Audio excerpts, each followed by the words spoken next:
అమ్మా కొంచెం గట్టిగా మాట్లాడండి. సార్ కొంచెం గట్టిగా మాట్లాడండి అమ్మా. హలో. చెప్పండి. హలో సార్ చెప్పండి అమ్మా. చెప్పండి అమ్మా. జగన్మోహన్ రెడ్డి గారు పరిపాలన బాగుందంటారా సార్? ఏం బాగుందమ్మా? ఏం కంపెనీలు వచ్చినాయి? ఎన్ని జాబులు ఇచ్చాడమ్మా? జాబ్ క్యాలెండర్ ఇస్తా అన్నాడు కదా, ఎన్ని జాబ్ క్యాలెండర్లు వేసాడమ్మా?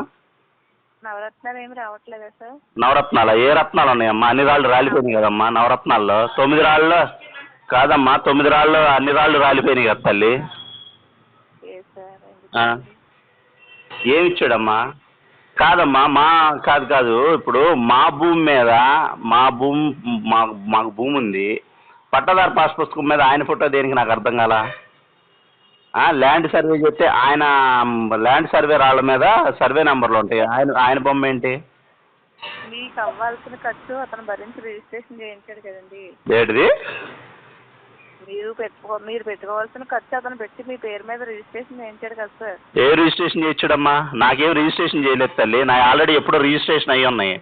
మళ్ళీ ల్యాండ్ రీసర్వే అని చెప్పి ఏంటి ఏదో దిష్టి బొమ్మలు పెట్టినట్టు ఆ రాళ్ళ మీద బొమ్మలు పెట్టాడు తల్లి.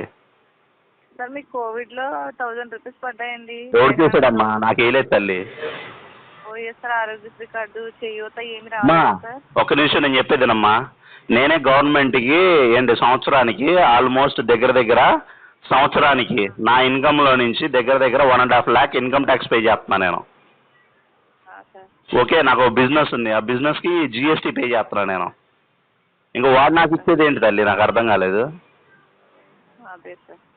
కాదమ్మా, నాదొకటే సందేహం అమ్మా. ఇప్పుడు జగన్మోహన్ రెడ్డి గారి పాలన బాగుందా అని మీరు ఫోన్ చేశారు. నేనేమంటున్నానంటే ఆయన పాలన ఎందులో బాగుందో మీరు చెప్పండి. పోనీ ఏమిచ్చాడు? జాబులు లేవు. కాదమ్మా కాదమ్మా అమ్మమ్మ ఒక్క నిమిషం తల్లి. అదే తల్లి నేను చెప్పేది. ఇప్పుడు సిపిఎఫ్ రద్దు చేస్తా అన్నాడు పాపం గవర్నమెంట్ ఎంప్లాయీస్కి, వాళ్ళ చేయలే ఏమ్మా. అలాగే జాబ్ క్యాలెండర్ రిలీజ్ చేస్తున్నాడు, దానికి ఇలా జాబ్ క్యాలెండర్ రిలీజ్ చేస్తున్నాడు, రిలీజ్ చేయలే. మూడోది వచ్చేసి ఇప్పుడు నార్మల్గా టీచర్స్ని వైన్ షాపుల దగ్గర పెట్టడం ఏంటమ్మా? వాళ్ళు చదువు చెప్పేవాళ్ళు అయితే వాళ్ళ వైన్ షాపుల దగ్గర పెట్టడం ఏంటమ్మా? తప్పు కదా అది? ఎంత తప్పమ్మా?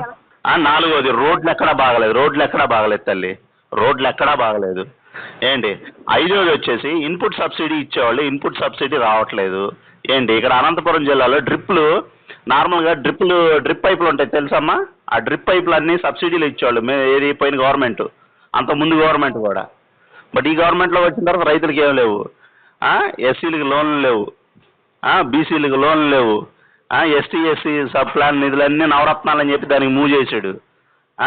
తర్వాత ఎయిడెడ్ కాలేజెస్కి స్కూల్స్కి. ఏమ్మా ఎంత అరాచకం తల్లి. ఎడ్యుకేటెడ్ పీపుల్స్ కాబట్టి ఇవన్నీ మనం తెలుస్తున్నాయి. మిగిలిన వాళ్ళు తెలియచేదండి, ఏదో చేస్తున్నా జాబ్ కాబట్టి నా పర్పస్గా నేను చేస్తున్నాను అంతే సార్. ఇవన్నీ మాకు తెలుసండి, కాకపోతే మనం ఏం చేయలేం కదా సార్. మనం అవునమ్మా. మీరు ఎక్కడి నుంచి మాట్లాడుతున్నారమ్మా? 4 రూపాయలు వస్తాయని మేము ఏదో చేసుకుంటామండి. అంటే జస్ట్ మిమ్మల్ని మేమేమన్నాం కదా, మీ ఒపీనియన్ అడుగుతాం. ఇంటికి మీ ఒపీనియన్ చెప్పారు. మీరు నాకు తెలిసి వైసీపీకి వేయరు, టీడీపీ పోయినసారి వేసాను నేను. జగన్మోహన్ రెడ్డి గారు ఏదో గొప్పగా చేస్తా అన్నాడు కదా. మన రాజధాని ఏదమ్మా అసలు? ఇప్పుడు మన రాజధాని ఏది అసలు? ఇప్పుడు ఆంధ్రాకి రాజధానే లేదు. 3 రాజధానులు అన్నాడు, అది ఎగిరిపోయింది. మళ్ళీ వైజాగ్ అన్నాడు, వైజాగ్ అసలు